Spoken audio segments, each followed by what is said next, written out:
Hey YouTube, so here's my ban list, my prediction ban list. This is not an official ban list. I want to get that clear right now. And I just want to go through the ban list and make detailed explanations on everything. Alright, so my ban cards would be Royal Oppression and Monster Reborn. My limited cards would be Gateway of the Six, Pot of Duality, Time Seal, Debris Dragon, Royal Tribute. My semi-limited list would be Pot of Avarice, Solemn Warning, Caius, Blackwing Blizzard, Blackwing Kalut, Book of Moon. Those are my semi-limited. My no longer limited is Demise, King of Armageddon, Dewloren, Tiger King of the Iceberry, and Snipe Hunter. Alright, let's start with the ban cards. We got Monster Reborn. This card is way too overpowered. I have no idea why they brought this back. I am still wondering to this day, ever since the beginning of that ban list, why they brought this card back. I think it's too diverse, and it lets you have a lot more options than you should. I mean, this one card brings you more options than almost any other card in this format, unfortunately. And I believe that that's too powerful, and that's why it should be banned. And this card has won me many games this format as well. So Royal Oppression is next. This card can single-handedly take out many decks, and there's no way to play around it. Now, people say, oh, well, you could just have MST, and, well, oh, you could just have, you know, whatever, Breaker, MST, Raikou, all that stuff, Cold Wave, but it doesn't matter. This card is still overpowered by itself, and same for Monster Reborn. I mean, like, you can Solemn Warning Monster Reborn, yeah, but, you know. So this card is overpowered. It single-handedly takes out many decks of the format. So now, we're going to go into my limited to 1 cards. We got Gateway of the Six. This card, I don't know. This card has unlimited loops, and if you have 2 on the field or 3, you have unlimited loops. You can have unlimited gateway counters, and you have game. So this card should not be even at 3. It's another Black Whirlwind, if you want to say. It's a Black Whirlwind with other effects. So we got Pot of Duality. Now many people argue with me that this card should not be at 1, it should be at 2 or 3, and I argue no. This card has won me too many games this format, and it's won other people games too. You get quick access to your limited to 1 cards. You get quick access to anything you need to adapt to your situations. Adapting to your situations is very important in games, and that's what this card does. A lot better than Gold Sarcophagus. I mean, Gold Sarcophagus you have to wait 2 turns. This one you don't have to wait. The next card, everyone's bringing back 1 card, so I'm going to bring back 1 card too, Time Seal. Now, I know it's way overpowered that you get to skip your opponent's draw phase, but when are you actually going to draw this card? You actually have to draw this card in order to use it, and 1 out of 40 is sometimes pretty difficult, and you have to wait 1 turn on top of that. So if you set this card face down, you could get yourself Mystical Space Typhoon in the end phase, or anything else. This card could get negated by Chop Stun too. Yeah, it's it's chainable, it's very good, that's why I put it at 1, and you know, if locked decks start happening again, then of course this needs to get banned again, but I think that this has a chance to come back for at least 1 format, limited to 1. Next card limited to 1 is Debris Dragon, or Debris Dragon. This card, it's very easy to plus off of, and you can get a Dandelion back, and you can make a Black Rose and blow up the field and get 2 tokens. That's one of the main moves it does, but you could also summon it. You could Foolish Burial a Dandelion, summon Debris Dragon, get it back, and make Trishula, and still get 2 tokens off that. So this card produces way too many pluses, and yeah, that's way too good. There's no other cards like this, I mean, besides Blizzard, Blackwing Blizzard. Next card limited to 1 is Royal Tribute.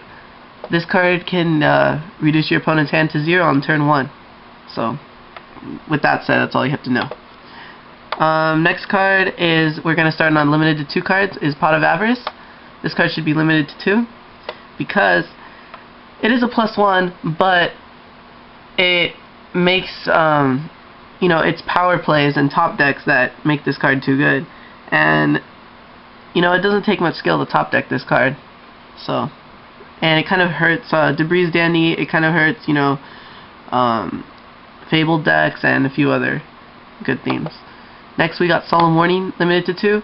Now, I don't know about you guys, but you probably think that it should be the other way around with Pot of Duality and Solemn Warning. I think it should be this way, because Solemn Warning requires 2,000 life points, and it only negates summons. It doesn't negate, you know, like Dark Hole and stuff, and like Solemn Judgment would. Just this card costs a lot of life points, and that's why it shouldn't be going to 1.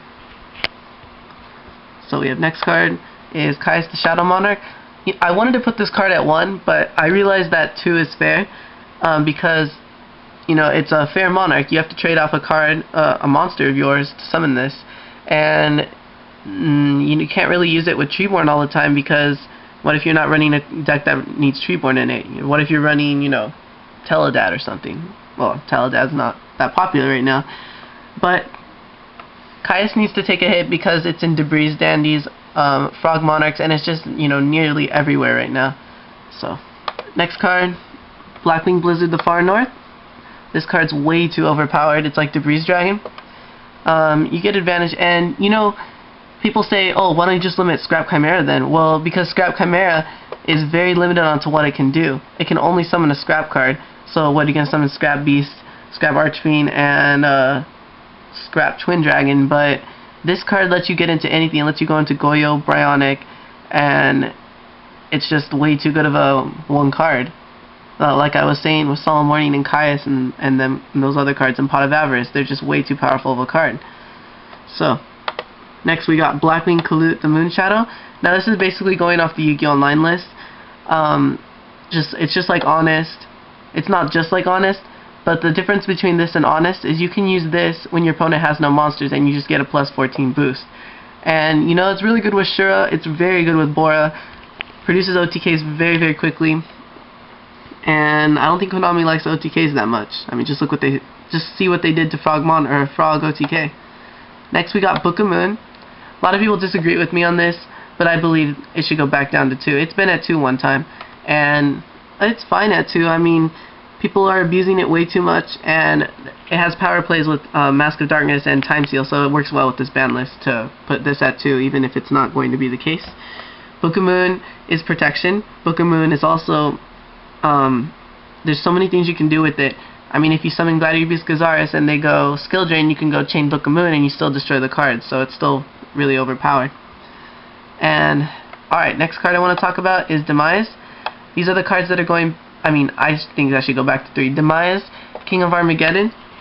When they play Advanced Ritual Art, you're either going to Solemn Warning or you're going to stop it somehow. So it doesn't even matter if this card this card's at 3 or not. You can't search it out with that ritual card that searches a level 7 and then adds the ritual spell from your graveyard. You can't use that one with this. And what's Demise OTK now? Is it Doomdozer Megamorph? I don't even know now. Next we got Dewloren.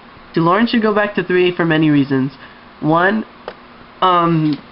the OTK with it required Premature Burial, and Premature Burial is not even allowed right now, so I don't know why it's at 2.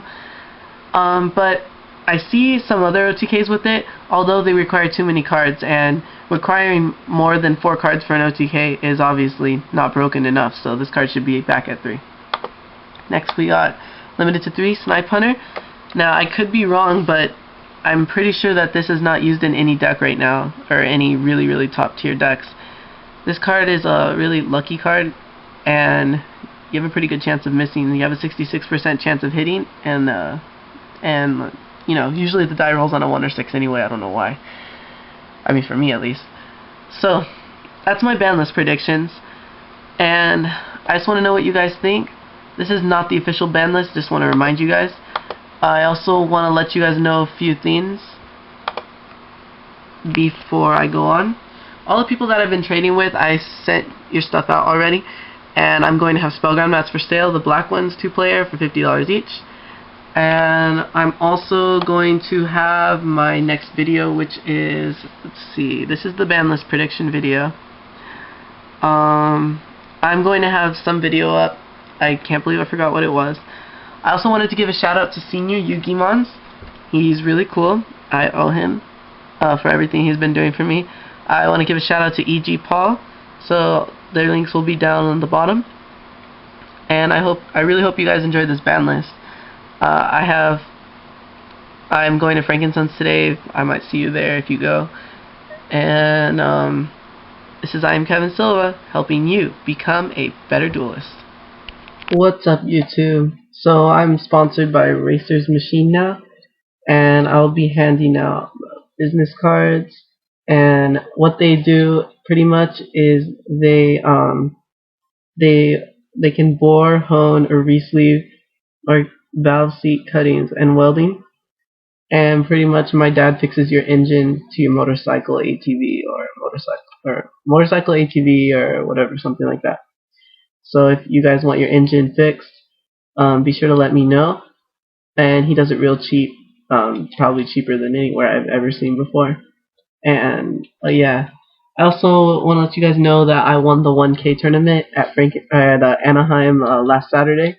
I won with Blackwings, and I don't know when they're gonna post it up, but it was a very good build. I'll post it. I'll share it on my blog, so be sure to check it out, and I'll have a link down there on the bottom. And I want to thank you guys for watching my videos again. And I want to let you know that I'm going to have another video coming up soon, and it's going to be good. Yeah. I'm also going to be at YCS North Carolina on March 19th and 20th. I've already planned my hotel plans. I have a very, very powerful deck. It doesn't matter what the ban list is, it doesn't affect my deck, I'm pretty sure. Well, I mean, obviously the staples it does affect, but of course, it will be a very fun YCS. I hope to see you guys there. And the last thing I want to say is, I said it earlier in the videos, is that the trades that I'm doing right now with you guys, all the trades from the dollar binder are pretty slow right now because I use first class mail. So when you guys get it in, it will probably be the end of this week or something like that. So don't worry about that. And last but not least, remember I'm gonna have the spells around black for sale. So be sure to buy or trade with me for those. They're gonna run out real fast. And you can say you'll buy them on kbgames.com for $25 or whatever. You go ahead and try that, but they're going to be sold out immediately the day that they're going to be sold. Because I've been talking to the people there and the employees, and that's what they told me. So I'm glad I had priority and friends to give me the maps. Alright, YouTube, I'm Kevin Silva, helping you become a better player.